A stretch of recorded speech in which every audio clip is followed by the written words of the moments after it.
Zany amin'ny vaovao efa hiditra kosa isika amin'ireo vaovao tapatapany izay nisongadina tamin'ity androany ity.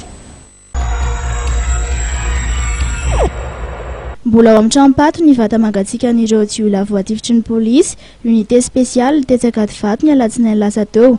Araka ny loharanom-baovao dia fantatra fa efa nandalo teny an-toerana ny fianakavian'izy ireo ary mahalala tsara ny zava-misy. Avy any amin'ny tapany atsimon'ny nosy moa ny fiavian'izy roalahy voatifitra ireto. Tsy fantatra mazava ny antony mbola tsy angalan'ny fianakavianany razana amin'izao fotoana izao.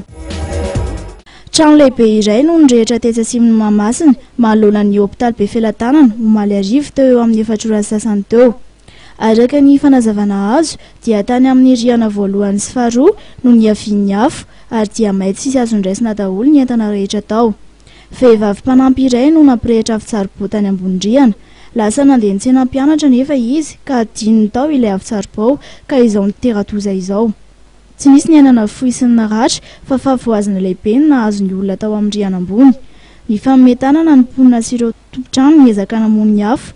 Fiara efatra no tonga teny an-toerana tamin'io fotoana io. Fatin-dehilahy iray hitan'ny olona teny Andotapenaka ampitan'ny kianjan'ny Maki omaly. Araka ny hita teny an-toerana efa niboritana no sady mbola niosopotaka ihany koa ka izay no tsy fantatra raha maty andranona moa tena ity raha namana ity.